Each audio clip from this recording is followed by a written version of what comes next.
Em nome do Pai, do Filho e do Espírito Santo. Amém. Vinde, Espírito Santo, enchei os corações dos vossos fiéis e acendei neles o fogo do vosso amor. Enviai, Senhor, o vosso Espírito, e tudo será criado, e renovareis a face da terra.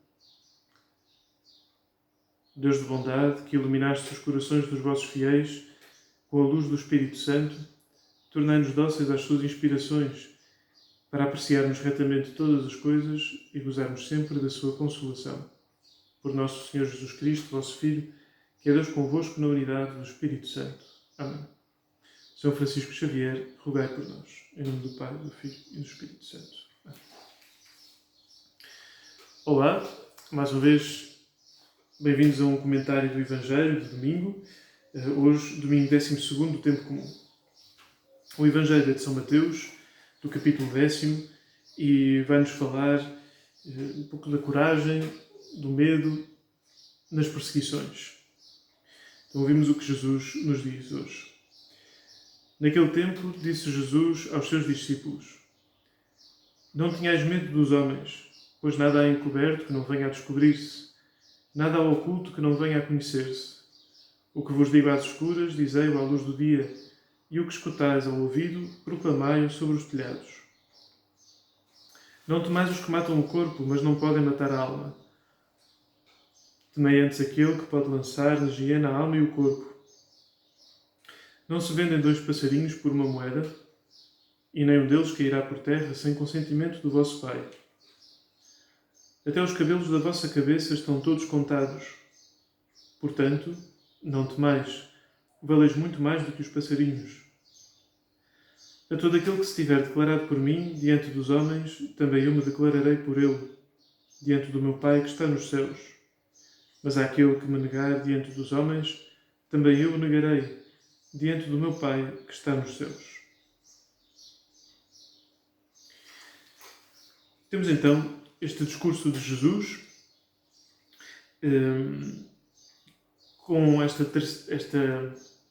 expressão repetida 3 vezes: não tenhais medo dos homens, não temais os que matam o corpo, portanto, não temais, valeis muito mais do que os passarinhos.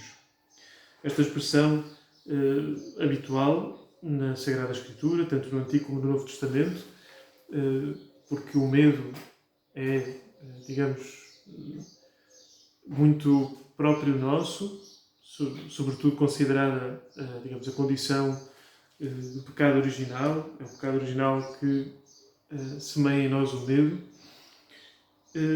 mas, sobretudo, quando aparece na Escritura, tem muito que ver com estar diante de Deus, do Santo, do Todo-Poderoso. Todos aqueles que recebem, digamos, uma revelação de Deus, ou através de um dos seus mensageiros, os anjos, sente temor, e o que lhe é dito é: não temais, ou não temas, não tenhas medo. Acontece que aqui não é propriamente o caso, embora seja também Jesus a dizer para não termos medo, mas aqui é não ter medo dos homens, daqueles que matam o corpo, mas não podem matar a alma. E, portanto, enfim, trata-se de um medo diferente, embora também muito presente em nós, em particular nos discípulos de Jesus, diante das perseguições, não é? Porque é de perseguição que aqui se fala claramente, não é? Porque se fala de matar o corpo, fala-se de ou declarar-se por Jesus ou negá-lo diante dos homens. A expressão, não é? Os homens diante dos homens, está aqui muito presente. Portanto, a nossa fé diante dos outros, e particularmente daqueles outros que rejeitam o Evangelho, que resistem ao Evangelho e que, inclusivamente, respondem ao nosso anúncio com a perseguição. Como é que nós nos sentimos numa situação dessas? Evidentemente, sobretudo se a resistência for grande e violenta, evidentemente sentiremos medo. O medo é algo próprio nosso, no sentido também de que qualquer um de nós percebe uma ameaça que possa correr, né? Uma ameaça física, sobretudo, né? Que ponha em risco a saúde e a vida do corpo e sente medo diante disso. Não é? Pode haver pessoas mais corajosas, outras mais medrosas, mas no fundo todos nós sentimos medo em algumas circunstâncias e às vezes uns mais por umas coisas, outros mais por outras, mas enfim, o medo é, de alguma forma, um dado comum a todos nós.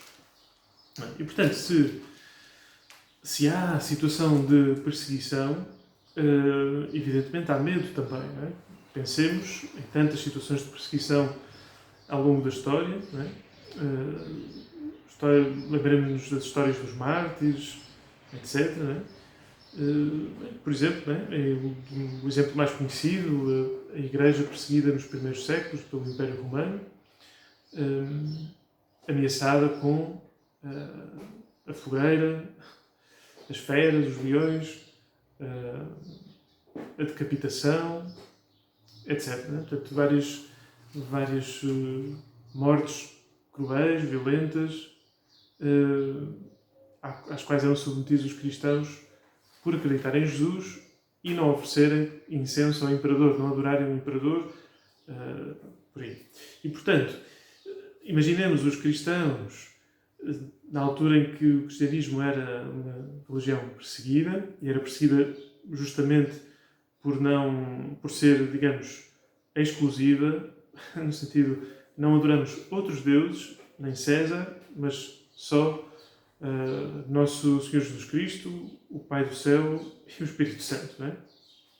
A Santíssima Trindade, um só Deus. É o Deus único e verdadeiro a quem adoramos. Todos os outros não são verdadeiros e não os adoramos. E, portanto, isso faz do cristianismo uma religião perseguida e por isso faz de cada cristão também ameaçado destas coisas que dizem, fogueira, feras, etc. E, portanto, imaginemos os cristãos a andar pelas ruas das cidades do Império Romano, a encontrarem-se às escondidas para celebrar a missa e para se encontrarem e terem também algumas catequeses, etc. Portanto, toda a vida da Igreja tinha que decorrer no escondimento, sob perigo de ser martirizado. Não é? Portanto, imaginemos o medo que poderiam sentir os primeiros cristãos e, portanto, estas palavras de Jesus, para esses e para todos os cristãos perseguidos ao longo da história, transmitem ânimo. Não é? O Senhor encoraja-nos a não sentirmos medo, porque sabemos que Ele há de estar connosco e nada lhe escapa. Não é? Essa é a imagem dos passarinhos, que 2 passarinhos vendidos por uma moeda, ou seja, os passarinhos valem ainda menos que uma moeda. Não sabemos que moeda era esta, mas enfim, mas a imagem vale por si própria. Não é? Se 2 passarinhos se vendem por uma moeda, significa que um passarinho não vale menos que uma moeda, vale meia moeda. Portanto, um passarinho que nem uma moeda vale, tem que ser 2 para valer uma. Um passarinho que nem uma moeda vale, o Pai do céu, quer dizer, nenhum deles cairá por terra sem consentimento do vosso Pai, de Jesus. Não é? Enfim, não porque Deus esteja a dizer quando é que cada passarinho cai, não é? mas porque nada escapa ao conhecimento de Deus, e o que acontece não acontece sem que Deus o permita, neste sentido de que não há nada que surpreenda Deus. Não é? Não há nada que surpreenda Deus, não há nada que o apanhe desprevenido. Não há nenhum passarinho que caia do céu e que Deus não estivesse à espera. Não é? Tudo tem este consentimento de Deus. As coisas não acontecem à revelia do seu conhecimento. Bom, e portanto, até com os passarinhos isto acontece, quanto mais nós, até os cabelos da vossa cabeça estão todos contados. Eu não sei quantos cabelos tenho na minha cabeça, e mesmo que uma pessoa pudesse contá-los, passado um bocadinho já teria que os contar outra vez, porque caem uns, nascem outros, mas Deus sabe e sabe sempre. Não é? E se o conhecimento que Deus tem de nós é tão exaustivo, e através desta imagem, que vale como imagem, não é? percebemos que Deus nos conhece de facto muito melhor do que a nós próprios. Eu não conheço o número dos meus cabelos, Deus sabe, Deus conhece, Deus sabe. E, portanto, se isso aplicado a todas as outras dimensões da minha existência, Deus sabe aquilo que eu não sei de mim próprio, não é? E, portanto, conhece muito melhor do que eu a mim próprio. E, portanto, estou nas mãos de Deus, estou ao seu cuidado. Portanto, não temos medo. É este o grande argumento de Jesus. Portanto, não temais. Não é? Por isto, não é?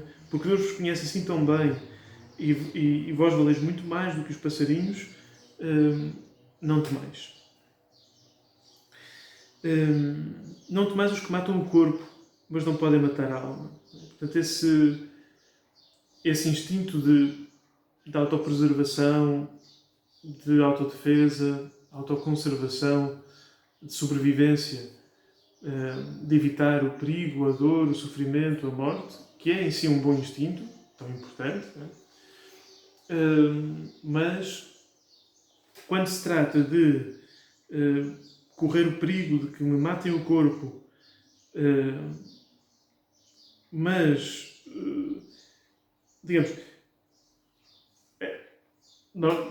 assim, em termos aparentes, a alternativa que se vê de fora é, vamos imaginar que nós somos um cidadão romano, não somos cristãos e estamos a olhar para uma situação de alguém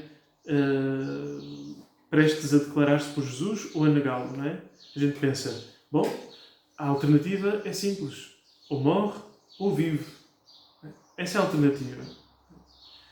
Ou morre ou vive. Agora, para o cristão, a alternativa, se calhar, digamos, que o primeiro instinto vai dizer ou saio daqui vivo ou saio morto, não é? Isso pode ser, digamos, o que o instinto de sobrevivência nos diz, numa situação dessas, ou saio daqui vivo ou saio daqui morto, mas a alternativa que Jesus nos põe é outra. Não é saio daqui vivo ou saio daqui morto, mas é ou saio daqui a declarar-me por Jesus, mesmo que saia daqui para o céu, ou saio daqui a declarar-me por Jesus, ou saio daqui a negá-lo. Esta é a alternativa. E a alternativa da vida ou morte submete-se necessariamente para o cristão a esta outra alternativa. Ou me declaro por Jesus ou o nego. E essa é a verdadeira vida e a verdadeira morte. Declará-lo ou negá-lo.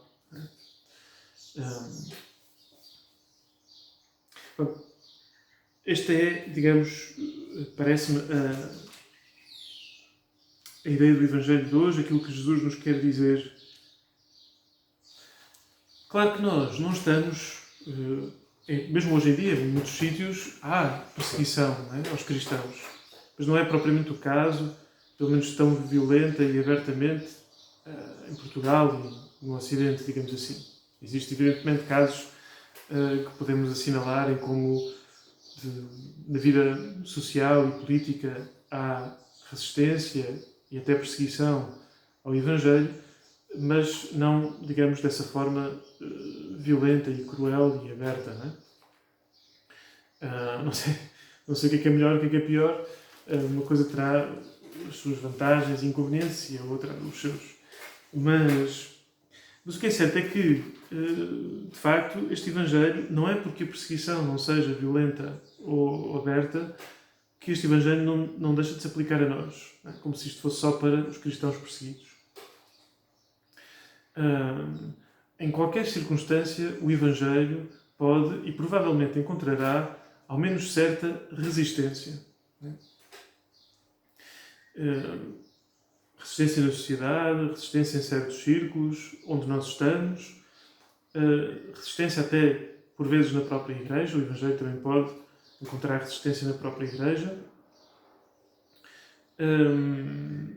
Para já não falar, enfim, de nós próprios, não é? E da resistência que podemos oferecer ao Evangelho que outros, mesmo ambos sendo cristãos, não é? A resistência que podemos oferecer ao Evangelho que o outro nos está a comunicar. Mas enfim, vamos deixar isso de parte para que isto possa ser minimamente claro. Portanto, em qualquer circunstância, o Evangelho, em alguma das suas verdades, em alguma dos seus mandamentos, em algum dos seus dos ensinamentos de Jesus, pode encontrar resistência. De formas mais claras ou mais subtis. Claro, e nós estaremos, ou experimentaremos isso, pelo menos em alguns momentos, de alguma forma. Claro que provavelmente não será com o preço da nossa vida. Não parece que seja, mas não parece provável, mas o nosso bom nome, a nossa boa fama, a nossa honra, a opinião que outros possam ter de nós, o nosso trabalho até, a nossa saúde, eventualmente,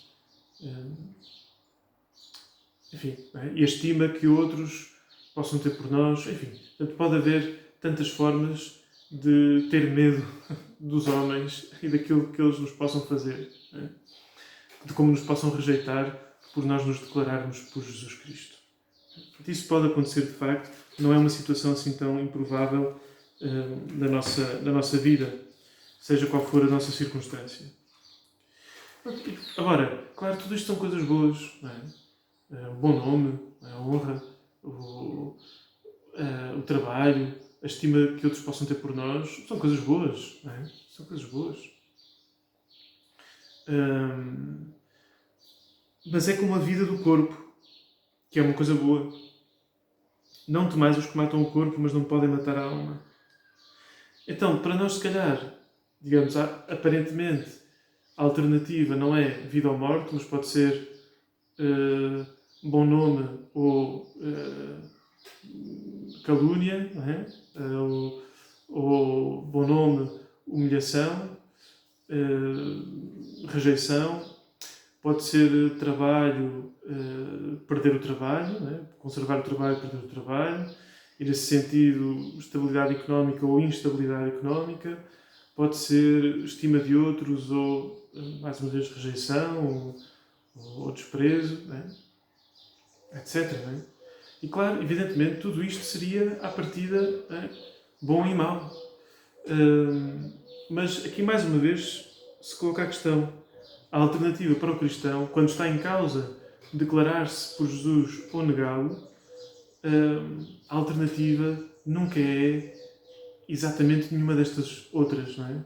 Mas a alternativa é sempre, quando a questão é esta, a alternativa é sempre: declaro-me por Jesus ou nego? Essa é a alternativa do cristão quando se trata de uma situação de perseguição, por mais subtil que seja, não é? E, portanto, a pergunta que nos podemos colocar, não é, à luz deste Evangelho, é de que forma é que eu já experimentei isto na minha vida, estou a experimentar, posso vir a experimentar, situações em que se calhar eu possa ter até negado, até se calhar sem consciência de o ter feito, não é? Mas agora reconheço que naquele momento, implicitamente, acabei por negar Jesus, não é? Ou situações em que me declarei por Ele. Que medos é que eu tenho? Em que pontos é que eu posso ser mais vulnerável? Não é? Se calhar a opinião que os outros possam ter de mim, ou sei lá, não é? Portanto, quais são os meus pontos fracos? Não é? Onde é que eu poderia ser mais facilmente tentado a negar Jesus? Não é? Onde é que, se me apertarem, eu sou capaz mais facilmente de fraquejar na minha fidelidade a Jesus? Então, são um bocadinho estas as perguntas que nos podemos colocar, sabendo que é nos pequeninos desafios, nas pequeninas perseguições, digamos assim, nas resistências que podemos experimentar ao Evangelho, que em nós vai crescendo e amadurecendo e se vai revelando através de nós, é nesses pequeninos momentos que se ensaia a fidelidade nas maiores perseguições. Não é? Seremos nós capazes de nos declararmos por Cristo numa perseguição maior, se nas mais pequenas não o fomos? E, portanto, essa pode ser um pouco a nossa reflexão este domingo, para que a nossa fidelidade seja sempre ao Senhor, para que não tenhamos medo e